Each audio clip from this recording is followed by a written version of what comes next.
Rapaziada, vamos falar a verdade? Pô, qualquer clássico que termina 3-2 é sempre um clássico valioso, um clássico que merece comentário e que a gente tem que, comemorar, porque não é sempre que um clássico com tamanha rivalidade, os times vão pra cima em busca do gol. Vamos falar então desse Flamengo 3, Vasco 2, jogo 1 da semifinal do Campeonato Carioca. Deixe seu like, se inscreva no canal, como eu venho dizendo aqui nos últimos vídeos, procurando aí essa marca dos 100 mil inscritos aqui no canal. Então, se você está vendo esse vídeo e ainda não é inscrito, eu peço a gentileza da sua inscrição por aqui. Fechou? Bom, gente, começar falando de uma vitória que eu ia colocar como uma grande vitória, mas assim, é uma grande vitória porque o Flamengo inverte a vantagem dessa semifinal. Vamos debater bastante o que foi o jogo, enfim, questões que podem ser polêmicas ou não, tentar encontrar culpados e jogadores que de repente se destacaram na partida, porque o jogo, assim, um 3-2 a gente pode sempre supor que foi um puta de um jogaço, e eu não acho que tenha sido um jogaço daqueles tecnicamente e taticamente super bem jogados, mas indiscutivelmente foi um jogo de muita emoção e de muitas alternativas, porque se a gente analisa o que é o comportamento do Flamengo e o que é o comportamento do Vasco, acaba sendo um contraste muito interessante para os dois times, porque o Flamengo tenta controlar um pouquinho mais a bola, é um time que tem mais qualidade individual e parece que está começando a encaminhar essa forma de jogar aí com os três zagueiros, com o Ayrton Lucas, que deve ser realmente a opção pela esquerda, o Mateuzinho pela direita, deixando o Everton Cebolinha no banco de reservas, no caso lá da entrada do Ayrton Lucas, com Vidal e Thiago Maia no meio de campo, e o trio que todo mundo imagina que tem que jogar sempre, Arrascaeta, Gabigol e Pedro. Do outro lado, o Vasco, com o time já mais sabido do 1-11, só que com a mexida, né? Eu confesso que fiquei muito surpreso com a saída do Rodrigo e a entrada do Galarza no meio campo, e eu não acho que funcionou necessariamente essa tentativa do Maurício Barbieri, não. Então, para a gente falar rapidamente aqui do jogo, né? Como sempre um comentário dinâmico por aqui. Porra, a defesa do Flamengo, com 3 caras para marcar e mais um com característica de armação, que é o Thiago Maia, mas de posicionamento mais defensivo, por se tratar do primeiro homem de marcação desse meio campo. Então, vamos dizer assim, marcando quase que o tempo inteiro com 4, tendo ainda a volta dos dois laterais, continua marcando muito mal, né? Continua marcando muito mal taticamente e individualmente, porque o primeiro gol ele é fruto de uma falha mais individual até do que tática, porque é um lateral que sai, o Rodrigo Caio acaba vacilando 2 vezes no mesmo lance, a bola bate, depois ele deixa essa bola viva e o Gabriel Peck vai lá e faz um gol. O Peck está vivendo uma baita de uma temporada, depois de ser muito questionado. Ele tem sido, na temporada passada, né, ele tem sido um dos grandes destaques, se não for o principal destaque individualmente falando do Vasco, porque ele é muito rápido, dá muito dinamismo ao ataque e tem finalizado bem. E aí, quando eu falava da questão tática do jogo, que o contraste acaba sendo interessante, é porque o Flamengo, com a sua armação assim, mais... Não é lenta a palavra, mais cadenciada talvez seja a melhor expressão, porque tenta rodar um pouquinho mais a bola, tem mais qualidade, então segura um pouquinho mais.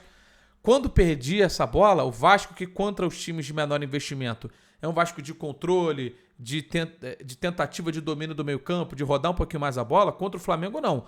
O Vasco perdia a bola e rapidamente tentava ligar, como tinha sido já no jogo da vitória. A bola batia no atacante, seja ele, né, fosse ele o Alex Teixeira ou o Pedro Raul, e ela já voltava no volante, no Jair, no Andrei, ou até no Galarza, para depois ela ser espetada na velocidade.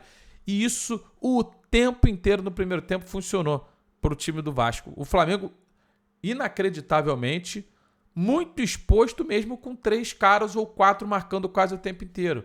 O Thiago Maia não conseguia pegar ninguém ali no meio, porque a bola saía rapidamente dos pés dos jogadores do Vasco, e aí quando já vinha no contra-ataque ele já tinha que correr para trás, e aí os zagueiros vindo, andando para trás, olhando os atacantes do Vasco vindo de frente. Então isso toda hora funcionou, com o Galarza por um lado, Alex Teixeira e o Gabriel Peck também caindo nas duas bandas do campo. E o Pedro Raul fazendo aquele papel dele ali de escorar e de dar sustentação para o time chegar com mais gente no campo de ataque. Então, essa estratégia do Vasco me parece que funcionou bem. Já do Flamengo, não foi o tempo inteiro que funcionou. Porque quando não conseguia furar o bloqueio do Vasco, estava tomando contra-ataque. Então, por mais que o Flamengo, como eu falei, esteja de repente apontando aí essa formação como uma formação padrão da equipe, ainda acho que tem uma distância até o Vitor Pereira fazer o time jogar do jeito que ele pretende. Porque dominar a bola não quer dizer você criar as melhores oportunidades. O gol do que o Flamengo fez, o primeiro gol do jogo, o gol do Arrascaeta, de uma bola mal, não necessariamente super mal cortada, mas cortada para a entrada da área, um baita de um chutaço do Arrascaeta que tem que ficar em campo, né, Vitor Pereira? Não dá para tirar o cara. Mesmo ele fisicamente não estando na sua plenitude, ele é diferente. Ele é o cara de um passe, ele é o cara que, faz o marcador adversário ficar preso, porque sabe que se deixar espaço ele vai criar problemas. E ele acerta um petardo. Acho que dava pro Léo Jardim ter feito algo melhor? Acho. Não vou dizer que foi um frango, porque foi um porradão e tinha, acho que era o Capasso à sua frente, atrapalhando ali um pouquinho o campo de visão. Mas era uma bola defensável do chute do Arrascaeta pro goleiro Léo Jardim. Segundo gol do Flamengo. Um gol dado pelo Capasso, que eu até comentei no Twitter. Para mim ele já tinha vacilado antes, quando a bola estava ali na área e o Vasco poderia sair jogando. Ele todo desesperado deu um bico pela linha lateral. Aí o Flamengo foi lá, criou o ataque, finalizou até uma bola relativamente perigosa e o Léo Jardim saiu jogando com o Capasso. Ele não tinha linha de passe. Aquela bola, o Andrei, ele estava muito atrás do Pedro. Ele não tinha ainda feito o deslocamento mais para o meio, para criar uma linha de passe segura. E o Capasso forçou um erro grosseiro que custou, de certa maneira, o jogo pro Vasco. Porque ali fica 2-1, o Vasco começa bem o segundo tempo. O Flamengo é engraçado, né? Quando eu falo que é um jogo de controle, é um controle quando ele tem a bola, tá no campo de ataque. Agora, quando ele perde a bola, ele não consegue. Muitas vezes é que ele perde, pressiona, e o adversário sai e pode até mandar no meio campo. É isso que me chama a atenção, que por mais que o Vasco tenha criado perigo nessas jogadas de transição, e foi assim o gol de empate do Alex Teixeira, né? Já no campo de defesa, o Flamengo perde a bola e ele arranca, e o Pedro Raul cruza bem pro gol do Alex. Eu fico com a sensação de que é possível um adversário controlar mais o jogo contra esse Flamengo. Porque Vidal, Arrascaeta, Thiago Maia, eles não são caras de pegada. Eu tô falando dali no núcleo do meio campo, por dentro. Eu acho que fica um meio de campo frouxo. E se o Vasco tivesse mais a pretensão de segurar a bola, ele poderia ter se dado melhor. Só que queria o tempo inteiro acelerar. Estava funcionando, não vou condenar. É só por uma questão de realmente você tentar ter o jogo nas suas redes e não ficar um jogo mais trocado, porque aí acaba beneficiando quem tem mais qualidade. E quando começa a mexer, né, o Flamengo, logicamente vai tirar melhores jogadores do banco do que o Vasco. Eu fiquei surpreso com as duas mexidas do Vitor Pereira, não pelos nomes que entraram e nem por quem saiu. Fiquei surpreso porque ali ele indicava uma substituição, uma sequência, né, ou duas substituições ofensivas e que fariam o Flamengo perder ainda mais o campo. Pelo menos essa era a leitura que eu fiz quando ele mexeu. Porque tirar o Vidal, que não faz, eu acho, uma passagem brilhante pelo Flamengo, que é um cara que pelo menos ele ocupa uma faixa central. Para mim, o Everton Ribeiro hoje é muito mais jogador do que o Vidal. E quando ele faz essa mexida, eu falo, vamos ver por onde vai cair o Everton. Se ele cair mais pela direita, onde ele está mais acostumado, o Flamengo pode ficar com um vão no meio campo e o Vasco pode se aproveitar disso, porque já tinha entrado o Marlon Gomes, né, no intervalo, que é um moleque de muita qualidade na retenção da bola e também no passe. E eu achei que ali o Vasco poderia criar ainda mais superioridade no meio de campo. Só que aí o Flamengo faz o gol logo depois dessa mexida, né? O cruzamento para a área e aí um outro vacilo gigante, né? A gente teve gols aqui, pelo menos 3 gols de vacilos, diria até que grotescos das defesas, né? Primeiro, o gol do Gabriel Peck, vacilo brutal da defesa do Vasco. O do Capasso, o gol do Pedro, esse aí é latente, todo mundo observa que foi uma falha individual, assim, daquelas inacreditáveis. Não, vou botar 4 gols, então, já falei 2. O gol do Alex Teixeira, a defesa do Flamengo, todo mundo com os olhos, marcando a distância. O Pedro Raul, ele leva a bola, o Fabrício Bruno olha, ele não chega, ele não se aproxima. E também ninguém se aproxima do Alex Teixeira, que cabeceia essa bola praticamente sem ser encostado. E o gol do Fabrício Bruno, inacreditável. O Léo Jardim poderia ter saído, o Puma poderia ter cortado e todo mundo olhando a bola para o terceiro gol do Flamengo. Então, no final das contas, venceu o time que eu não vou nem afirmar categoricamente que foi o melhor em campo. Acho que foi tudo muito parelho, mas venceu o time que tem mais qualidade individual. Isso é inquestionável. E tomou a vantagem para si.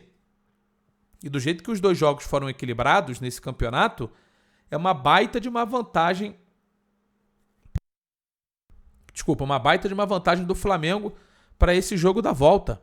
Porque poder empatar diante de uma diferença que parece mínima entre as equipes hoje, porra, já é um grande resultado. A arbitragem, assim, questões de arbitragem, eu achei a expulsão do Matheus Gonçalves exagerada. Aquela mão que ele bota pra trás é uma mão de marcação de distância, não é uma abraçada de dar no rosto. Achei exagerada a expulsão. De resto, cara, condução do jogo, nada que tenha sido muito gritante na arbitragem do juiz da partida, não.